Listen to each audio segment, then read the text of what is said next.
you know, even if we wanted to, there's just no getting back to the pre-Trump era. Now, I Right. personally wouldn't want to because I think there was a great deal of inertia there, which is what people I think were responding to when they elected him.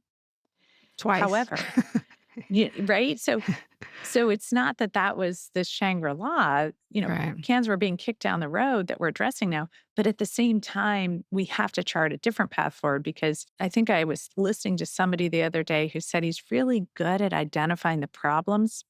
He's really bad at creating any solutions to them. He just makes everything worse. In an era that all too often feels defined these days by grift and scandal and the tearing down of expertise and basic lack of respect for public service and public servants, our guest this week proves there is indeed another way. She has spent her entire life serving our country, first as a Navy helicopter pilot, then as a federal prosecutor, a member of Congress, and now as a big state governor. In the last few years, she just may have given the Democratic Party a possible roadmap to beating Donald Trump and the Republican Party at their own game. So this is The Best People, and this is New Jersey's Governor, Mikey Sherrill. Thank you for being here, Governor. Thanks so much for having me. I really appreciate it. So I remember on Election Day asking about your race and asking about your friend, now Governor Abigail Spanberger's race. And people said, I don't know. I don't know. I don't know if Cheryl's going to make it. I said, really? She's ahead in the polls. I feel like you have been underestimated at every turn. Is that a New Jersey thing? Is that a woman thing? Is that a you thing? What do you think that is? That's a really good question. Because it was a very odd campaign. I think there was this narrative set. A lot of the media, a lot of the kind of right wing media, I think really enjoyed the narrative and kept poking it and pushing it. But, I did hear it again and again. I'd go to these 1,000-person crowds. I'd go to some red area of the state on a Tuesday in the rain and, have a room full of people and we'd see the excitement on the ground. Our internal polling looked great. And even once the early votes started to come in again and again and again, we're hearing, oh, it's close. It's going to be closer than it should be. There's no energy. There's no excitement. And it was just, I've never run in a campaign where the feeling on the ground was more different from Hmm. everything you heard about the race. And so I felt pretty confident the whole time. I remember getting really frustrated, for the 20th time when someone came up to me at an event and said, "Oh, it looks like the polls are closer than they should be," or "Why does nobody else feel confident?" And I just said to him, I said, "You know what? I'm just running to win, and I think people have forgotten what that looks like." And Yeah, so yeah, we yeah, just, we were yeah. running a race that was really dedicated to listening to people to making sure we were responsive, that I had a plan to create opportunity to drive down costs, to fight Trump when I had to. And that just wasn't what, you know, national people thought a race should look like for some reason. You converted a lot of Trump voters who a year before they voted for you thought Donald Trump was a good idea. What was your pitch to them? I have always run these campaigns that I have thought of as fairly nonpartisan. And I'm very proud to be a Democrat. And I believe deeply in this idea that well run government can be life changing. I've seen it in my own family. And yet at the same time, what I'm running on to me just makes perfect sense for working people. It's not about whether you're a Democrat or Republican. It's about just driving down families' costs and making good policy, creating jobs, creating opportunity. I always think of the American dream as that idea of, you want to do well, you want to create something for yourself, and you want your kids to do just a little bit better. And to me, that kind of centers my work.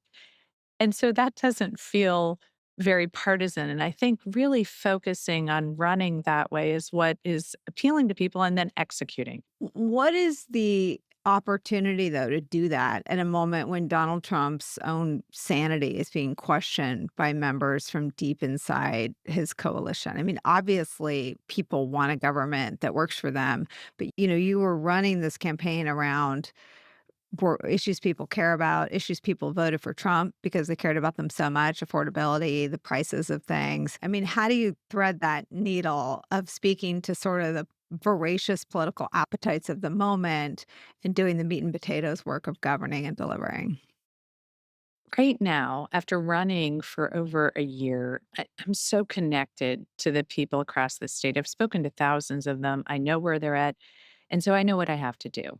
And it is deliver. You know, I would go to people and I'd say, look, I'm going to declare a state of emergency. I'm going to freeze rate hikes. Oh, Mikey, that's just a talking point. Or I'm going to really fight hard for opportunity and innovation economy. Oh, everybody says that. And it hurt me. I mean, I'm sitting here as somebody who's been a public servant my entire life, listening to people express that they don't have a lot of faith in government. And the Mhm. worst part about it was that I knew exactly why they were saying that because I'd seen it myself. Mhm. These members of Congress who maybe love to go to church on Sunday and have everybody, oh, that's the congresswoman. And then they go back to Washington. But they haven't passed a bill in years. They're never at the caucus meetings. They're never actually getting votes. They're not doing the work. They're sort of just a figurehead that maybe somebody on their staff tweets online about some stuff. Mhm. It is a privilege to serve, but it's a responsibility. You've got to lead, you've got to serve, and you've got to deliver. And for too many people, it's this theoretical book club. Well run government's life changing, and we have to deliver. And I'm a mom of 4 kids. And I don't have time for this. I don't Mhm. have time for people who aren't performing, and no family in New Jersey does either. I mean, think about it. You're a mom. You seem from everything I can tell to be incredibly busy. I mean, that sense, right? Of like, oh my gosh, I cannot sit around right now. I need this to happen now. I need things to happen now because, you're too busy. And people in this state are too busy. They're working too hard. They've got too much going on in their life to have this nonsensical federal government that's making everything harder. They need somebody to stand up for them, and they need it now. It can't be 2 years. It can't be a strongly worded letter. It can't be a Mhm. 10-year study. Tomorrow. They need somebody doing stuff that's going to impact them tomorrow. And that's what we're working to deliver. If you were still in Congress, would you have joined, I think some of those 6 members who made the video warning the men and women of the military, not to follow an illegal order. Would you have joined them?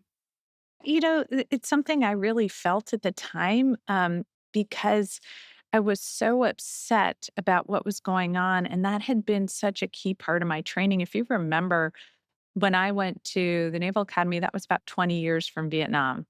So we were still very much being inculcated in those lessons learned from Vietnam and not to follow illegal orders and what it meant. And I remember as like an 18-year-old thinking, okay, if I'm getting ordered to do this, am I going to have the courage to stand up when I know it's wrong? And how am I going to know if, Yeah. I don't have all the information and taking that responsibility seriously. And so to see people who were, possibly bombing fishing trawlers and with incomplete information, people who could have stood up to see a Secretary of Defense who was so incompetent and so out of control. And I guess it hit me really hard watching Hegseth because Mhm. I was at the Naval Academy at a time when women there were new. I just went to the 50th anniversary of women at the service academies. And it was a time when it was really being questioned. And, there was an article put out, Women Can't Fight by James Webb, that was really offensive. And, I recalled that all of my classmates came in as plebes or freshmen. They had no problem with women. I mean, it wasn't a big deal, Right. but that was inculcated, and I knew how young people could be trained in that way, so I was very worried about what Hegseth was trying to institute, firing the female chief of naval operations, moving the female superintendent out of the Naval Academy, firing other admirals and generals. So I remember when they stood up and said that, um, I thought it was an important reminder.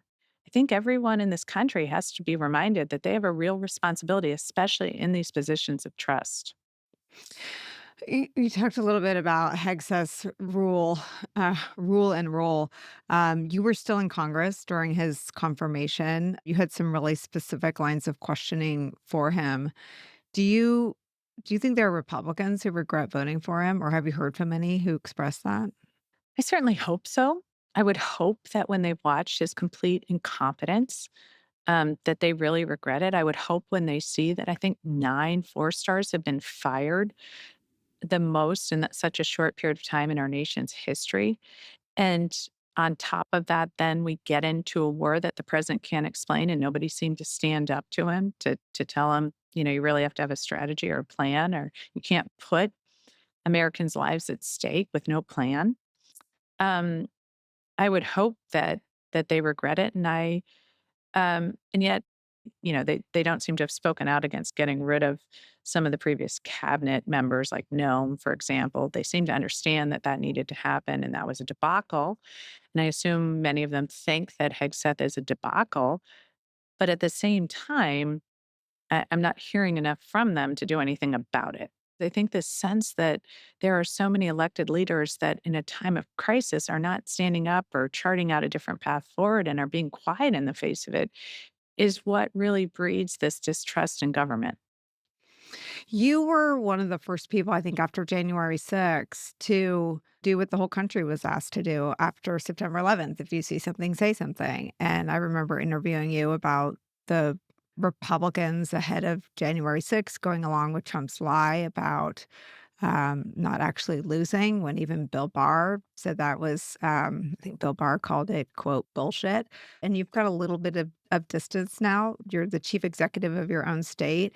When you look at how Congress functions, having sort of gone along with someone who attacked the seat of government, they all ran for their lives. They tried to put the toothpaste back in the tube. And I wonder how you think that changed the relationship between the president and Congress.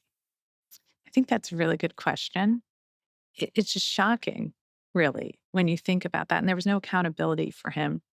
And I think that that was an inflection point where you had a choice to either decide that this was a red line, trying to interfere with the democratic election, even calling for violence against the vice president, et cetera, or you could just do what I think a lot of people felt was the easier thing and just hide, duck and cover, Mhm.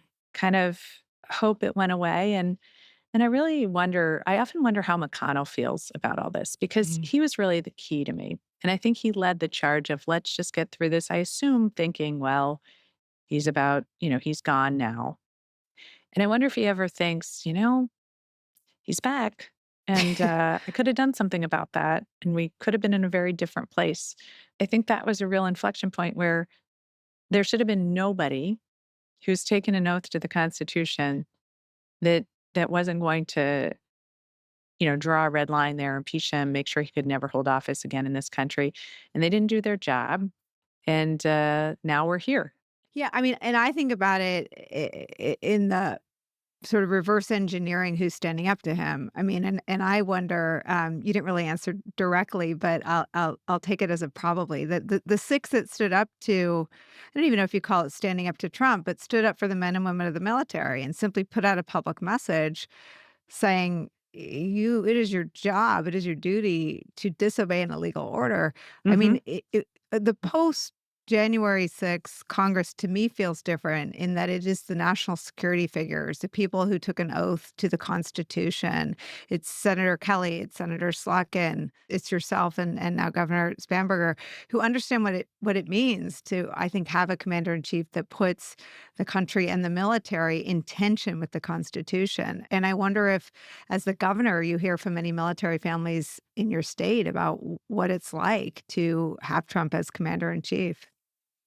Yeah. And I'm sorry I didn't answer directly. Sometimes that annoys me. I don't want to have any sort of stolen valor or suggest that, oh, yeah, I would be just as strong as that. Yes, I'm sure I would have joined the video had I been there. But I'm impressed with those who did stand up and did um, really remind serving men and women of what it means to serve and take an oath.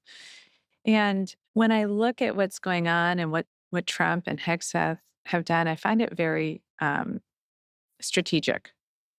I Hmm. look at the first Trump administration, and what kept him from going further than he did was often the military. It was people like General Hmm. Milley or Secretary Esper. Yeah. And Kelly, maybe. Kelly, it Yeah. it it really it was the military members Mhm. who would not fall in line. And I think that surprised him. If you recall, he hired all these Yes. generals and he kept trying to call them my generals, Right. which sort of tried to politicize the military, tried to make them his arm.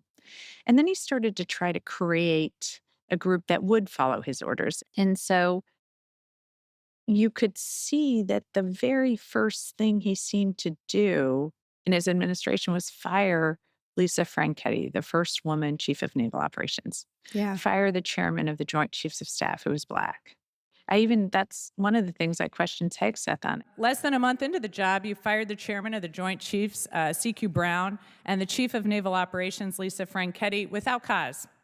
And to this day, you still have not provided an adequate explanation for removing them. As far as I can tell, you fired CQ Brown because he was Black and Lisa Franchetti because she is a woman.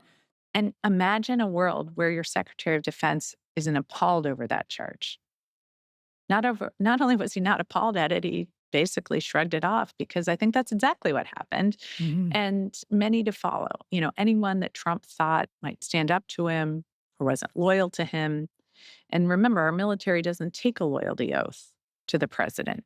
This isn't, a kingdom or a monarchy. Our military takes an oath to the Constitution, and the president tried to disrupt that and continues to try to do that along with Hegseth. And so it was very calculated. And then he tried to use the National Guard. I think the courts pretty much put a stop to that. But you saw early on he was trying to, co-opt the National Guard to be his force. Mhm. And now ICE agents. So again and again, he's tried to create his own military force and undermine any professional officers and soldiers that would stand against him. And I can tell you, yeah, I speak to, you know, many of our military members struggle. Mhm. Do you stay and stand in the breach? Because we know what a powerful organization it is, and you need people who care about the Constitution to be there to try to hold the line as illegal things are being done, as war crimes are being committed? Or do you just get out and say, I can't, I'm complicit? And I think they're constantly trying to figure out where that line is. Am I standing in the breach or am I complicit? And it's really difficult. It's really difficult to do. But I'm so impressed with those people who are, especially our junior officers who are staying and are trying to find the path forward, knowing that we're counting on them to be the future of a professional military and not um, a militia, that doesn't follow the Constitution. I mean, you could almost take the military out of that example and tell the same story about DOJ, right? Like there are career prosecutors who are probably grappling with the same thing. Do I stand in the breach and try to make sure we're only taking cases based on actual real evidence into the grand jury? And they seem to be falling like dominoes as well. How for the next 3 years do states sort of grapple with the hollowing out of the military and the Justice Department? How do you run a state without a credible U.S. Attorney's office in your states? How do you do the things that the state and federal government typically partner on? It's really difficult. As you know, I used to serve in the U.S. Attorney's Office as a federal prosecutor. So it's funny you say that because as I was charting out the military, I've had the very same Yeah. conversations with friends of mine in the DOJ. And, how do you make that decision? And it's difficult. We've been trying to find that path forward, and there are certain areas where we can do it quite easily. Taking the president to court on the Gateway Tunnel, I mean, that's great in the AG's office and getting our federal money back and making those cases with other states. We can do that kind of stuff. But when it comes to, for example, state corruption, it Mhm. always looks a little like self-dealing if you're engaging in cases against state corruption, especially if the person is found not guilty. Somehow everyone thinks there's a political angle to it. That is best Mm. handled by U.S. Mhm. attorneys' offices. That's best handled by the federal government because they are seen as someone apart from the state who is an honest broker in that situation. And so there are reasons that we have federal prosecutors in the states. I mean, they are set up to have our system of justice operate well.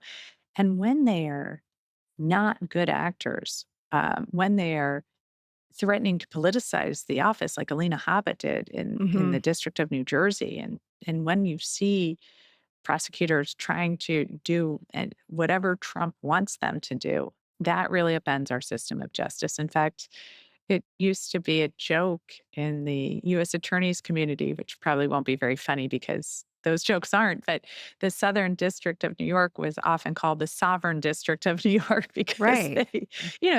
they are They apart from answered to not no just one. Right. right, Right. they Right. are Right. carrying out justice, and justice is Right. blind. Right. And so, you see a real problem with this. So the states are expanding state power, which I think it's high time. I think the federal government Hmm. has overreached over the years. And so that's one of the things I'm intent upon doing is in those areas that really states do operate in with a great deal of power, we are taking back our power and making sure that we are not allowing the president to erode it. So he's asked for all our voter rolls. Um, and basically did not quote a complaint at us, just quoted the law, and we're following the law. So we say no reason to give those voter rolls to him or all the private information. He's taken us to court, but we're taking a strong stand here, and I think we'll prevail. But it is incredibly problematic as a state governor when you have a president of the United States who has asked the Congress for $1.5 trillion on defense. Yeah.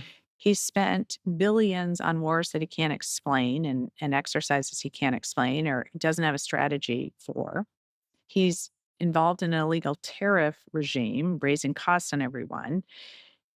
So as he's driving up these costs for people, as he wants all this defense spending, he wants to cut Medicare, Medicaid, Social Security, all the ways in which SNAP funding, education funding, different things that uh, really the federal government runs these programs, which if the state is truly going to operate in these ways in which the federal government seems to want them to do, then they've got to stop taxing us. We need the money. Yeah, I think I saw you were engaged in litigation against the Trump administration on multiple fronts. Many you just named, refusing to turn over the voter rolls, the SNAP benefits, funding for the tunnel. How much of your sort of day is eaten up by the sort of extrajudicial conduct of this administration, and how much of that is outside the norm, sort of state federal tension? So we move really quickly now. We have a Hmm. system. I get some of the amicus briefs or the cases, routinely. It does eat up time. I don't think as much as before because we've really made sure it's a system to move quickly because it's really necessary. The Gateway Tunnel, unfortunately, that did take up quite a bit of time fighting for that. But that was so critical to the economy, 100,000 jobs potentially. Hmm. Not to mention to commuters and in and out of the city to jobs in a tunnel that was really damaged by Superstorm Sandy. We have to Hmm. remediate it. So, in all these ways, it's a great deal of time and effort. But I also think that what we're doing is charting out a very different path forward because we can't, even if we wanted to, there's just no getting back to the pre-Trump era. Now, I Right. personally wouldn't want to because I think there was a great deal of inertia there, which is what people I think were responding to when they elected him. Twice. However, yeah, right? So it's not that that was this Shangri-La, Right. cans were being kicked down the road that we're addressing now, but at the same time, we have to chart a different path forward because I think I was listening to somebody the other day who said he's really good at identifying the problems. He's really bad at creating any solutions to them. He just makes everything worse. And I Yeah, think people, I that's right? Senator Slotkin said something similar. She said he's got, like, the right, read, the wrong solution, the right sort of thing that bugs people, but the wrong way to scratch their itches, and I'm not quoting her accurately now, but it is this recognition that some Democrats and ex-Republicans are so blinded by hatred of him that they can't even examine the things that Trump and Bannon and his coalition get right about voters. But there is this anti-elite sort of rage that was a slow simmer, and he just rode that to victory in 16 and then again in 24 with all the sort of warts of being an insurrectionist and a felon. Um, what is your sense of why it's still hard for some Democrats to learn the lessons of what he did right. I think because he's such a hypocrite. Yeah, I think yeah. that Like, just he doesn't sticks in the mean any of craw it. Yeah, of yeah, so many people. So he runs on things that I think identify this anti-elitism, yeah. and then he enriches himself and billionaires. Right. So it's Like, really in full view, like, in not full even view hiding it. with no Yeah, shame. right. So I think that's what's hard, but I agree with you. I think there is space now because of this identification of these problems to address them in a really powerful way. So I always think of how interesting it is that Trump is so well liked when he's running for office and so unliked when he's in office. And I think it's just this Yes. point because he identifies Yes. these problems. Everyone's like, yeah. And then he gets in and does things that are actually making everything far, far worse. Yes. But it does give us the space, those of us who really want to run effective government and don't want to kick the can down the road, Mhm. don't like the status quo, do want to take on the hard problems to do that. And something I've learned is to move really quickly. We've Mhm. gotta move more quickly.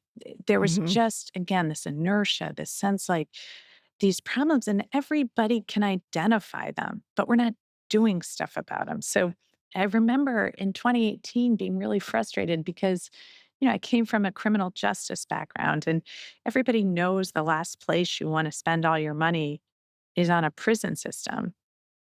We know a lot of the things that work for communities and to create better outcomes. And yet it didn't seem like we could put any money there. We just have to keep building more prisons. Mhm. And the same thing was true of our crumbling infrastructure. We couldn't fix bridges, until they collapsed, Mhm. or healthcare.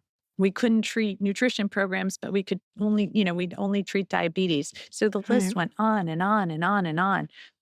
So, what I think I've taken away from the Trump administration is to just move quickly. We have a lot to do. It'll never be fast enough. But that's why I, I heard again and again and again, like, oh, everybody says that. So I finally got sick of it. I said, look, I'm declaring a state of emergency on day one and I'm freezing rate hikes. Hold me accountable. I'm going to do this so you guys can see right away what I'm doing. And I stopped my inaugural address and signed these executive orders, almost Yeah. just like, yep, here you go, guys, right? Mhm. We're moving. I think that kind of speed is what people need to see. I haven't even been in office 100 days.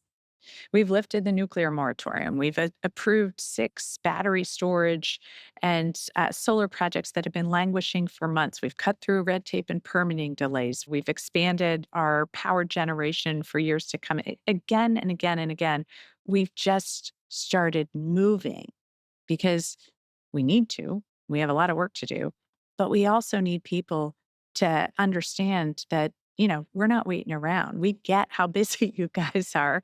We are too, and we don't have time to waste. My favorite movie about the presidency is Dave. You know, the guy goes in and the real president is in the basement in a coma and he sits in the cabinet meeting and says, budget smudge it, commerce guy, can I have some of your money to fill that? I watched it when I worked in the White House all the time because it's what people actually want. People don't want to think that common sense dies when you become president. But I think some of what you're describing is also like a working mother's efficiency. I order groceries and sushi for my son in my commercial breaks. I mean, there's just a way that a working mother's brain functions where we are constantly on output, constantly they'll study our brains when we're dead. What is sort of your guiding light in terms of governing in that way? That's so true. It's funny. I don't think people get what working No. mothers, what's happening in your life. I remember leaving a House Armed Services Committee meeting because I got a call from my son and he never calls me. So I'm like, uh-oh. So I leave the committee hearing and I go, what's up? And he said, can you pick me up? And I said, where are you? He goes, at school. I said, I'm in Washington. And he said, oh. I said, "I've been here for 4 days." It's No, like, and, "Oh." I'm sure for your son, there were other like, my son will call me to order him lunch, and there'll be 2 other adults at home, like Right. my Exactly. husband and the babysitter, and he'll be like, "Yeah, but you just know what I want. Yeah, They I won't get," and know. I'm like And so there's they're something about being a mom that you're like, correct, "Oh." and you always pick up the phone. They Yeah. also know that, like, no matter what you're doing, you pick up so, like, I wonder if you're governing like that, as something to prove as someone who's underestimated, or if that's just how like working mothers are wired for outputs. I think because I was so connected to people as I was running, with just speaking to thousands of people all the time, the being underestimated almost fired me up a little bit. I'm like, all right, I got the numbers. I know where this is going. Keep talking, that kind of thing. So there is a little bit of that, but I totally I love your Dave analogy because I remember the biggest compliment I've gotten in the past couple weeks is somebody said, "You know what's really interesting about working with you is people say things like we can't do that and they even sometimes say like a weird reason why and you just always kind of say, well, why don't we then do it this way? Or why can't we do that? Or can you just go back and check that again?" And they said, and then we do it. And I think there is that sense that you've got to get this stuff done. And I guess maybe being a mom helps because, we've all negotiated with like toddlers like, when they're like, no, no. And you're like, yes, yeah, we're going to get those shoes Yeah, on. Right.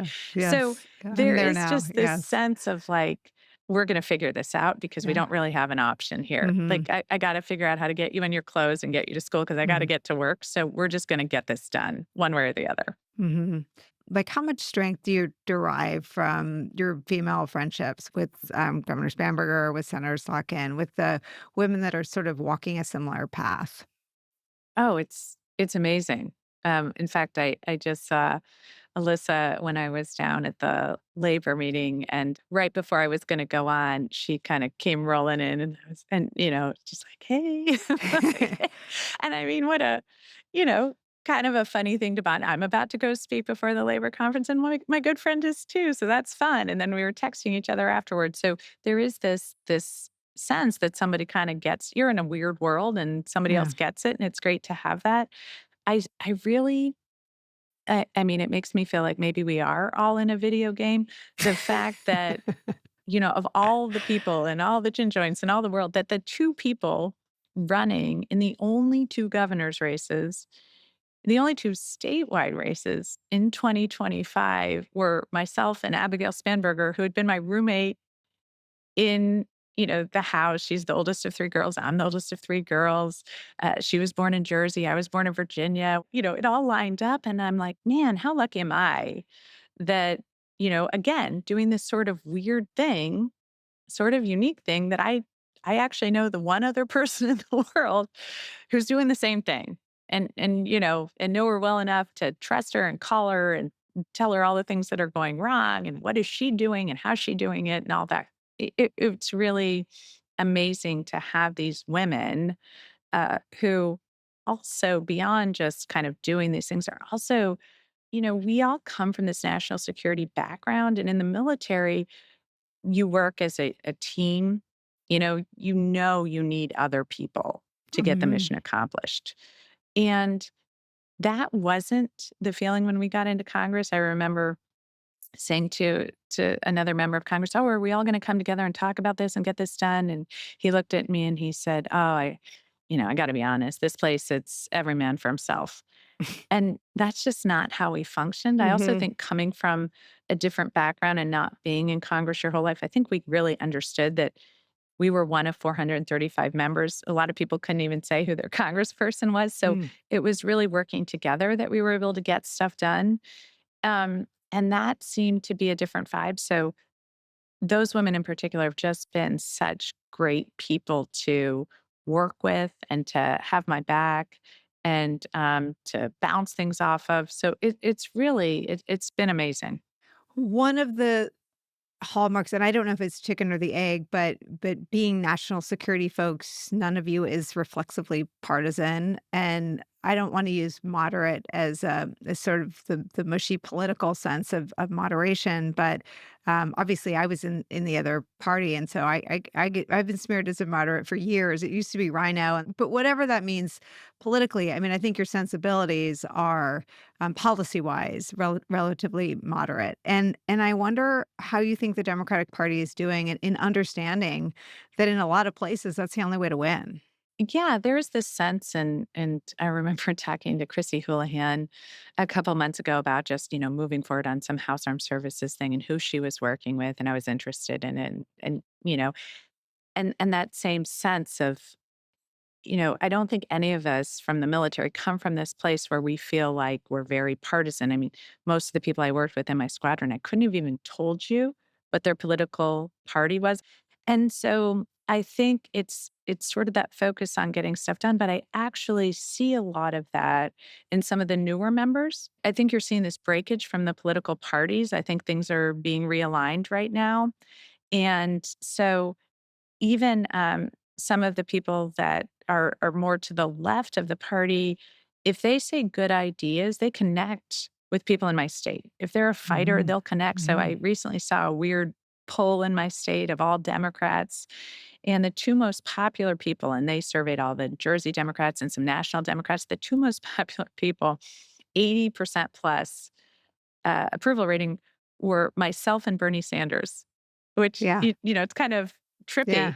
And yet I can tell Yeah. you that, most people on the street aren't gonna say, "Oh, you know what? I'm center left," or Right. "I'm It's like this," an right? artificial label. It's Yeah. artificial. What they Yeah. wanna see is somebody who's taking on the status quo, Mhm. who's sort of, again, not to harp on it, but to your Dave point, just calling out some of the basic stuff and saying, Mhm. "Let's just get this done."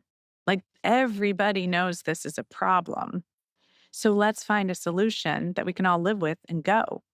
And I think that's connecting right now. And I think that if the party gets caught up in fighting itself, I think a lot of that's an artificial thing that is really pushed by right wing media. Those divides are constantly being exploited. I saw it a lot in my campaign. Instead of Mhm. really focusing on, hey, look, I'm trying to drive down your costs. Mom Donnie's trying to drive down your cost. Mhm. Angie Craig's trying to drive down your, I mean, every corner of the party, we're trying to drive down your cost. Yeah.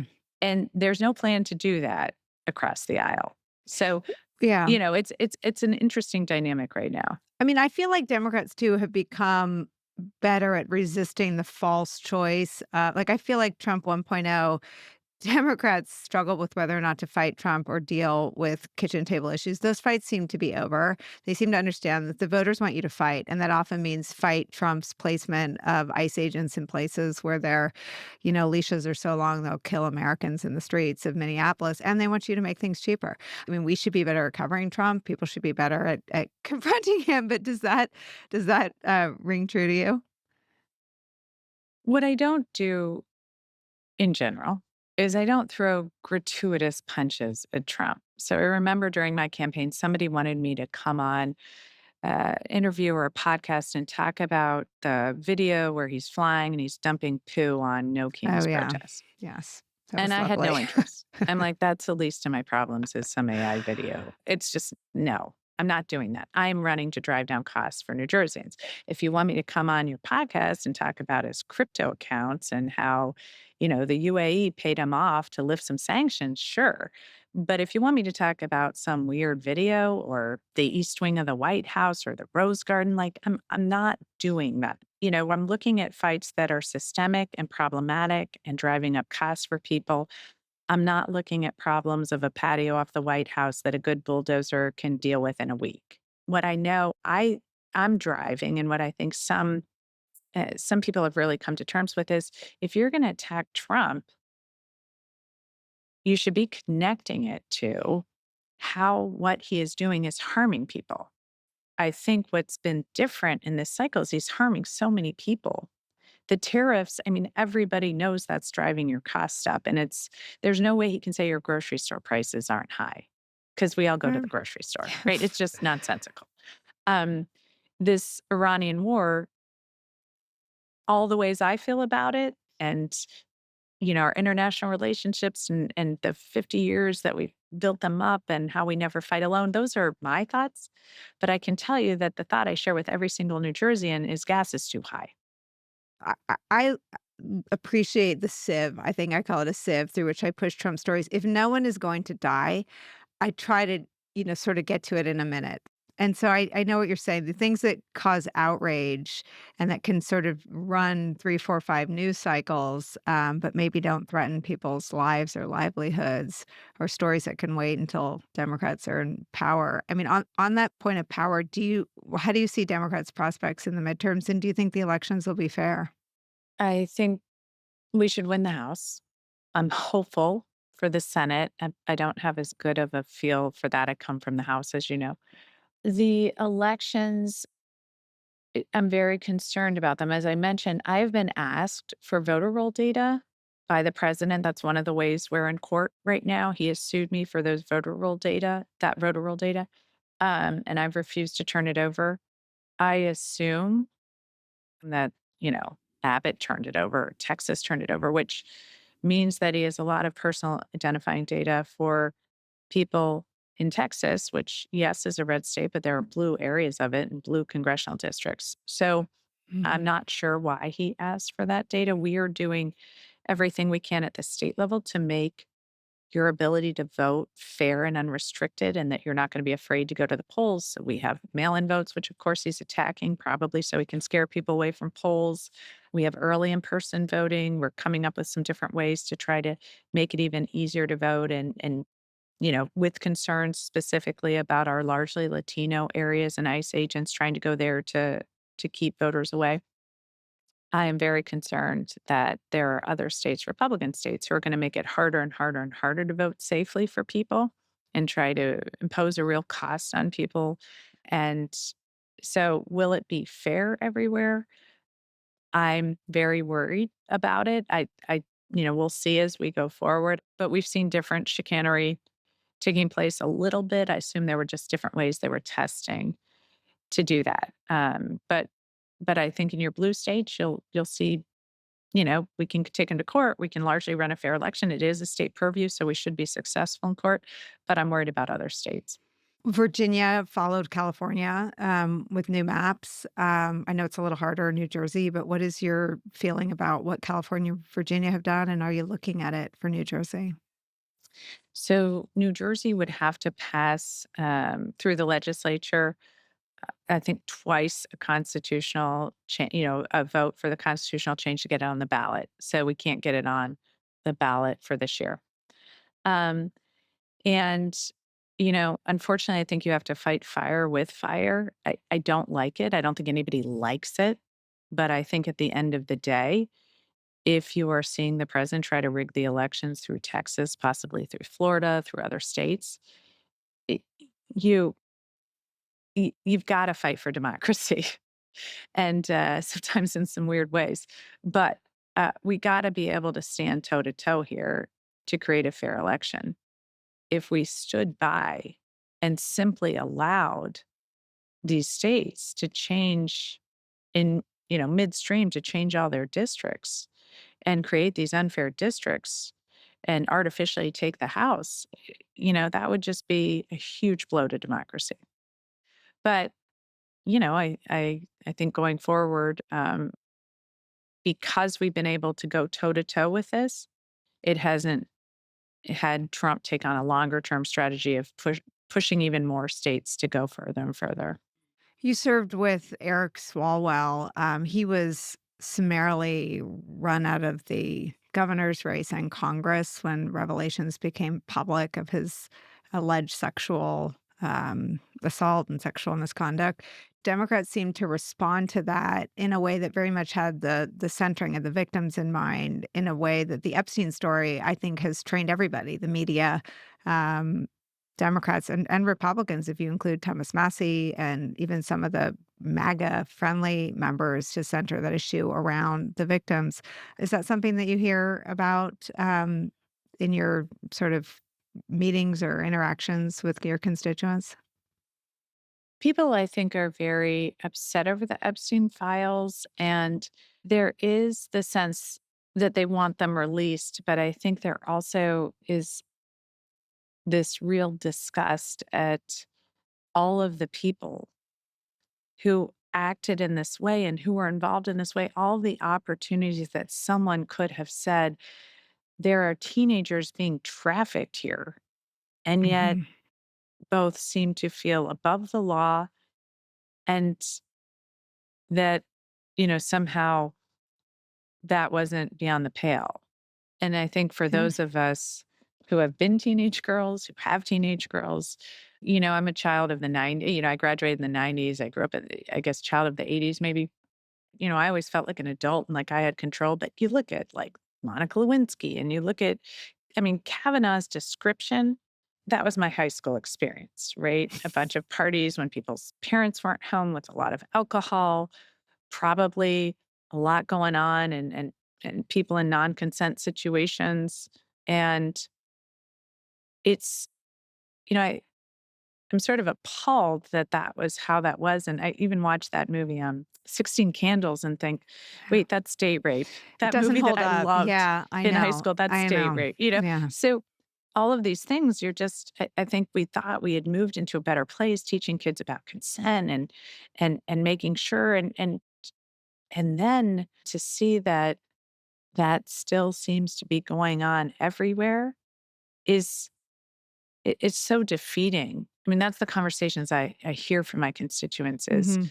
is everybody just sleeping with people that work for them? And I think coming from the Navy, when you have this hierarchy and there's a huge power dynamic of the people that are working for you in a chain of command, that's also so offensive. I've spoken to some parents like, gosh, my kid works on the Hill. I'm going to talk to them about this. And that's the downside. The upside is, I Yeah. will say, in speaking to young people and speaking to their parents, there seems to be a much more, people seem to feel much more empowered to come forward with that Mhm. in a way that I always thought, because, I was in the Navy, so there was sexual harassment and stuff like that at that time. I never felt like I could tell anyone. I felt like that would sound weak or that I was a whiner. I just had to somehow figure out how to deal with it and rebuff it. And, I had all these tactics like use humor or don't be alone Mhm. with that guy or whatever. But I do think now people feel confident to come forward and say, I told him to stop. He didn't. And I need someone to handle this. Not everyone, of course, and it's never acceptable. But I do feel, if I'm trying to find some light in the tunnel here, I do feel like there is a much greater sense that this is not, and to your point of really having a victim centered approach, this is not your fault. If you are being sexually harassed, that is Mhm. not your fault. And that is, not your problem. It's the perpetrator's problem, and you should come forward. And I feel like in many spaces that's occurring. I don't wanna overstate it because I'm sure it's not in a No, lot of no, no. spaces, but I mean, I I've think seen we're more of it. around the same age. We're sort of the suck it up generation, and it does feel like younger women have taken a step up the ladder. And to your point, it's not perfect, but it's probably better from the way it was. I guess the last thing I wanted to ask you about was how much of the groundbreaking, being in the military, breaking barriers there, not that you were the first, but that you traveled a path that wasn't necessarily expected. How much of that do you carry with you, and how much are you just in the moment with your instincts and with your own support network and your own sensibilities as a mom and a public servant doing what you think is right? What is your sort of day in the life mindset? I carry so much more of it with me than I thought I did. Yeah. So, when you come up in a certain way, I don't think you realize anything's different about it for many years, I don't think I really realized it, but I do now. Maybe because you campaign and you explore why you're doing this, because you have to tell your constituents why you're running and what Mhm. your values are and what motivates you. And so I've had to do a lot of exploration on that.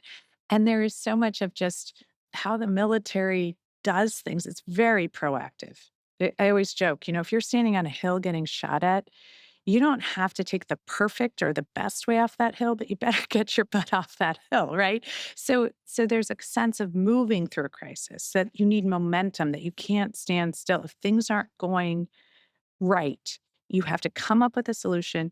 You have to execute it. If that doesn't work, then you have to pivot and find that way to carry through. It's a leadership, going to the Naval Academy, it was a training in leadership. There was this constant training and I wish I could tell you that I was this great student in leadership. I think I rolled my eyes at half of it, but then you find that you were brainwashed through it. So I often told a story, and sometimes I still tell this stump story about ships running aground and everyone on the bridge knowing it's going to happen and no one's saying anything. And that was that was taught to us in leadership class. And this idea that if you're the kind of person that, when I want your opinion, I'll tell you what it is, then nobody's going to come to you with problem. Nobody's going to give you real insights and you're going to run aground pretty soon. So, creating this atmosphere where you don't shut down, people are telling you things you don't want to hear is critical. And this sense that you have a responsibility to the people you serve. In the Army, they say Mhm. leaders eat last. And I see this in other former military members who are in public service. You carry that with you, this sense that I'm not just sitting here because, it's fun to be governor. I'm sitting here because people are relying on me and I have a responsibility to those people. And if I don't get this right, then they're going to suffer and that's going to be on me. And so when I say I'm in office because I think government can change people's lives, again and again, I trace it in my own family. I talk about poor government that led to the Great Depression and my grandpa losing everything and then getting a good union job and having a good pension and getting into a good house that was built by the WPA and because he was a veteran and all these ways government put my family squarely into the middle class. And I hear those stories again and again and again Mhm. from my community, from people my age. I'm not hearing those stories from younger people. And that's what we want to create here. Governor, it's a pleasure to have this much time with you. Thank you so much for this time. Well, thank you so much. I've really enjoyed it. I appreciate it. And congrats. Um, I think the podcasting world is not an easy one to break into. And you are Well, just people just sniff out the knocking it out of the park. bullshit. I mean, that's we go deep in ways that make me sweat asking the questions. So thank you for answering all of them. No, they're- I like this format. It's not like the clip, right? It's like No. really getting into it. The So. podcast listener is like so on to you, and people come up and they say, "Oh," and they listen to it, they internalize it. Not everyone will do it, so thank you so much. Well, thank you and have a great one. You too. Take care. Thanks.